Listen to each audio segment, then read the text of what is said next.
नमस्कार, प्रणाम। मैं मुकेश चौहान और आप देख रहे हैं यूपी टॉप 10 न्यूज। इस वक्त मेरी मौजूदगी बलिया जनपद के हनुमानगंज ब्लॉक क्षेत्र के परसपुर गांव में है। एक तरफ यह नाव देख सकते हैं, यह सार्वजनिक नाव छोड़ी जा रही है और यह नाव कोई सरकारी फंड से नहीं, यह प्राइवेट फंड से छोड़ी जा रही है। और बता दें आपको कि यह नाव वार्ड नंबर 48 के भावी जिला पंचायत के प्रत्याशी चिंताहरण साहनी जी के द्वारा यह नाव छोड़ी जा रही है। आज तो एक नाव छोड़ी जा रही है, लेकिन ऐसे ही नाव सार्वजनिक 10 नाव छोड़ी जाएगी। और यह पूजा पाठ देख सकते हैं, यहाँ पर पूजा पाठ हो रहा है और इसके बाद यह नाव रवाना हो जाएगी। और इस पर एक ही लोगों का अधिकार नहीं होगा, यह सभी लोगों का अधिकार होगा। यह नाव सार्वजनिक रहेगी। अब हम बात करेंगे चिंताहरण साहनी जी से कि किस तरह से आपकी तैयारियां चल रही है। पहले भी चुनाव लड़े थे और बहुत ही कम वोटों से हार का सामना करना पड़ा। और इस बार किस तरह की तैयारियां है और जनता के लिए यह किस तरह से सेवा करेंगे।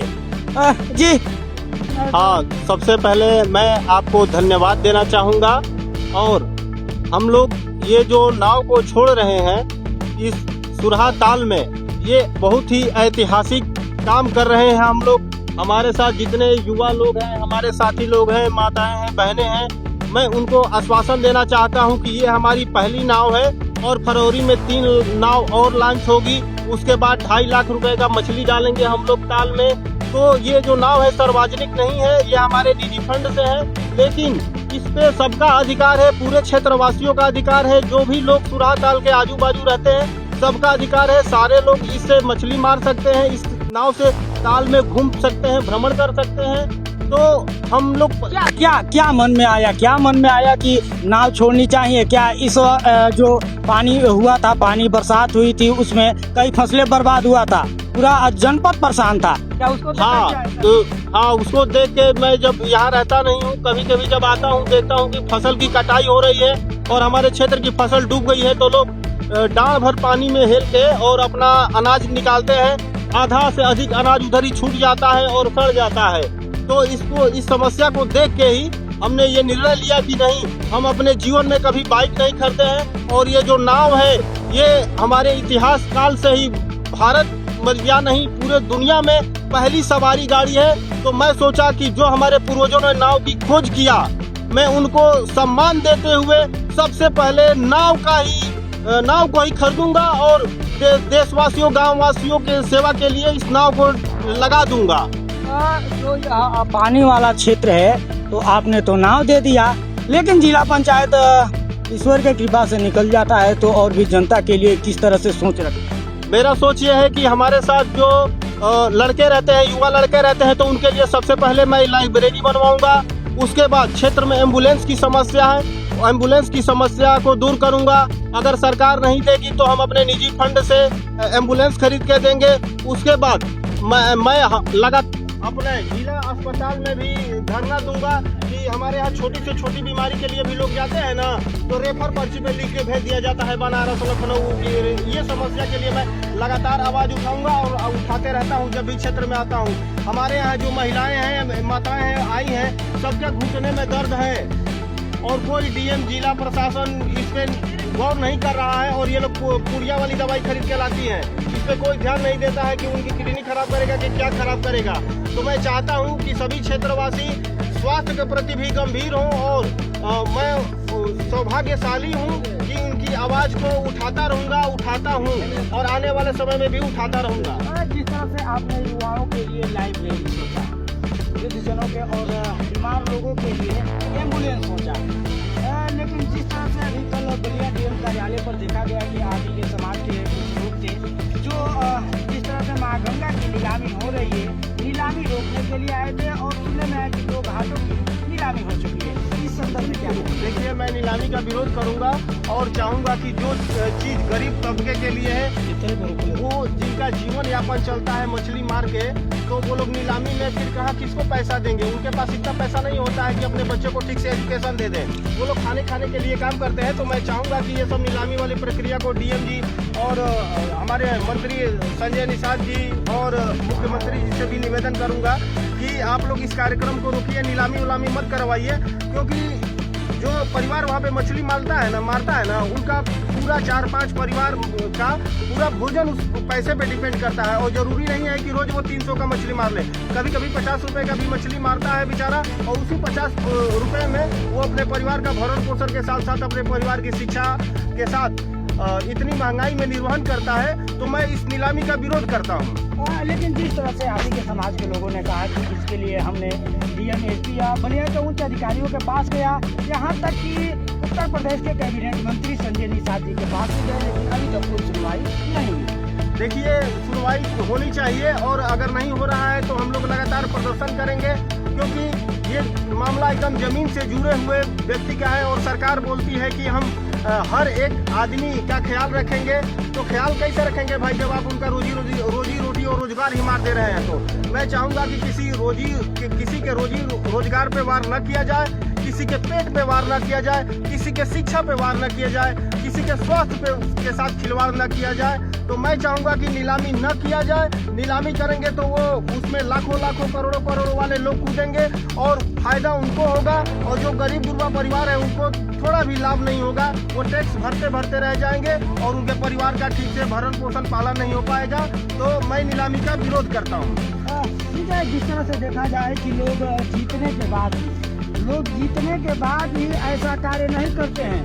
जो जिला पंचायत की बात कर रहे हैं, तो जीतने के बाद भी लोग 10-10 नावे, एम्बुलेंस, लाइब्रेरी के बारे में कोई नहीं सोचता है, ना अभी कोई किया है। तो आप ये कैसे सोच कहाँ से आई और किस तरह की? हमारे समाज में, चाहे किसी के भी समाज में, बहुत ऐसे कम लोग मिलते हैं जो अपने पैसा खर्च करके समाज को कुछ देते हैं। मेरा बचपन से ही लक्ष्य था कि मैं कुछ करूं, तो मैं अपने कमाई का 20-30% हिस्सा हर समय कुछ ना कुछ सार्वजनिक काम में खर्चा करता रहा हूं। तो मेरे दिमाग में यही आया, मैं साइंस का स्टूडेंट हूं, तो मेरे दिमाग में यही आया कि हमने सबसे पहले खोज क्या किया होगा। तो हमारे दिमाग में आया कि अरे यार, सबसे पहले खोज तो नाव का हुआ होगा, क्योंकि इसी से मछली मारा जाता होगा, इसी से दरिया पार किया जाता होगा। तो सबसे पहले मानव इतिहास में हमको लगता है कि नाव बनाया गया होगा, नाव का खोज हुआ होगा। तो मैं इसीलिए मैं सबसे पहले नाव को चुना। मैं चाहता तो बाइक खरीद के दे देता कि जाओ बच्चों हमारा प्रचार करो, लेकिन हमको हमारा प्रचार नहीं कराना है।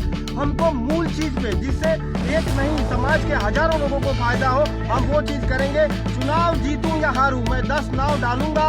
उसके बाद से हर साल 3 लाख का 2.5-3 लाख का मछली डालूंगा, और एम्बुलेंस और हॉस्पिटल के लिए लगातार काम करता रहूंगा। अगर आएगा तो आएगा, नहीं आएगा तो हमारा काम है आवाज उठाना। हम आवाज उठाते रहेंगे।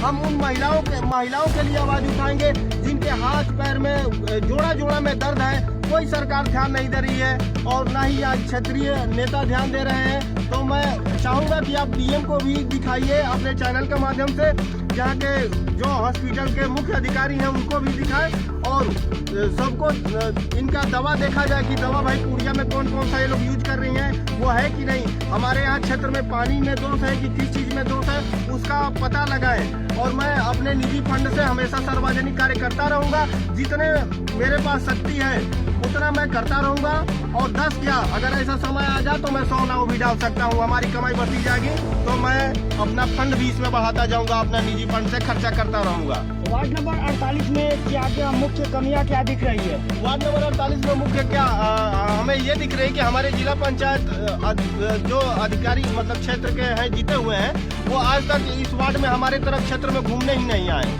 वो नदिया के पार के हैं, तो हमारे क्षेत्र में आए ही नहीं। तो आज तक हमारे क्षेत्र में कभी जिला पंचायत सदस्य के द्वारा कोई कामें नहीं कराया गया है, न कोई झांकने आता है। आजादी के 70 साल बाद भी श्री फुलदेरा में एक रास्ता है, न उसको जिला पंचायत क्षेत्र हमारे करा रहे हैं, न विधायक जी करा रहे हैं, न मंत्री जी करा रहे हैं। 400 मीटर का रोड है जोगिंदर साहनी के द्वार से फील्ड तक का। मैं वो सड़क भी अपने निजी फंड से बनवा दूंगा। सरकार अगर कहे कि वो न बने तो मैं अपने निजी फंड से वो सड़क पे खड़िया बिछवाने का काम कर दूंगा। बस सरकार हमको अनुमति दे। और कौन रोक रहा है उसके बारे में भी सरकार को पता करना चाहिए, क्यों रोक रहा है। उस रोड पे माननीय पूर्व मुख्यमंत्री अखिलेश यादव भी गुजर चुके हैं, एक बार गए हैं उस सड़क पे, तो उनको भी चाहिए ना जी कि अपने सांसद निधि के फंड से दे दूं, या सरकार को भी चाहिए जितने मंत्री लोग आते हैं खाली हम लोग वोट लेंगे, तो वो लोग भी काम करें, हम लोग भी काम करें। हमारे साथ जितने पिछले साल लोग घूमते थे, कोई लड़का लोको पायलट में चला गया, कोई फौज में चला गया, बीएसएफ बन गया, कोई लड़का एनआईए में चला गया, कोई लड़का टीचर बन गया, तो मेरे साथ जो हुजूम घूमता है, एजुकेटेड लोगों का हुजूम घूमता है, युवा लड़कों का हुजूम घूमता है, आप देख सकते हैं। कोई लड़का एलएलबी कर रहा है, मैं खुद स्वयं इंजीनियर हूँ, इंजीनियर चिंता हर साहनी। तो हमारे साथ जो लोग भी लड़के घूमते हैं वो सब शिक्षित लड़के घूमते हैं, वो शिक्षित लड़के वो हमेशा हमें सहयोग करते हैं, चाहे रुपया पैसा से लेकर। राजनीति में आने का मुख्य उद्देश्य क्या है? हमारा राजनीति में आने का मुख्य उद्देश्य ये है कि एक अमूलचूल परिवर्तन जो आज तक नहीं हुआ है वो हम लोग करेंगे, और अगर जीते नहीं भी जीते ना तो हम अपने फंड से करेंगे, जो वादा करेंगे हम वो करेंगे बस। नया वर्ष आ रहा है, जिला पंचायत के प्रत्याशी जो है 48 के जितने भी गणमान्य जनता है उनके लिए क्या संदेश रहेगा? मैं उन सबको सभी जनता देवता तुल्य जनता को ये बोलूंगा कि आप अपने बच्चों को खूब पढ़ाएं, खूब लिखाएं, खूब तरक्की कराएं। आपके बच्चे इतना पढ़ लिख लें कि समाज के हित के बारे में सोचे, देश के हित के बारे में सोचे।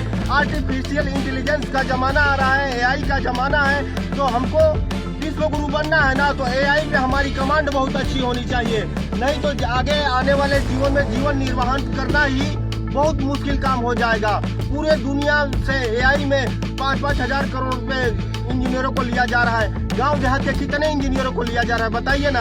हमको जाति विशेष के चक्कर में लड़ाया जा रहा है, हमको ऐसे वैसे खूनी संघर्ष कराया जा रहा है। कोई नेता ये बोला कि आर्टिफिशियल इंटेलिजेंस के बारे में पढ़ो, किसी स्कूल में पढ़ाया जाए। यहाँ पे इंटरनेशनल स्कूल और सरकारी स्कूल में इसीलिए मतभेद किया जा रहा है कि गांव के लड़के आगे न बढ़े, और मेरा लक्ष्य ये है कि गांव के लड़कों को आगे बढ़ाना है, क्योंकि हमारा जो देश है वो गांव में ही बसता है, हमारा भारत देश गांव में ही बसता है, भारत देश का दिल ही गांव है। तो आपने सुना चिंता हरण साहनी जी का जो वक्तव्य था, और इनका यह कहना है कि समाज में हर एक व्यक्ति को जो कमाई होती है थोड़ा ना थोड़ा हिस्सा समाज के लिए खर्च करना चाहिए। जनता भी कहती है कि शिक्षित चुनिए और सुरक्षित चुनिए, शिक्षित प्रत्याशी रहेगा समाज का बेहतर विकास होगा। बढ़िया समय Mukesh Singh Chauhan, UP top 10 news.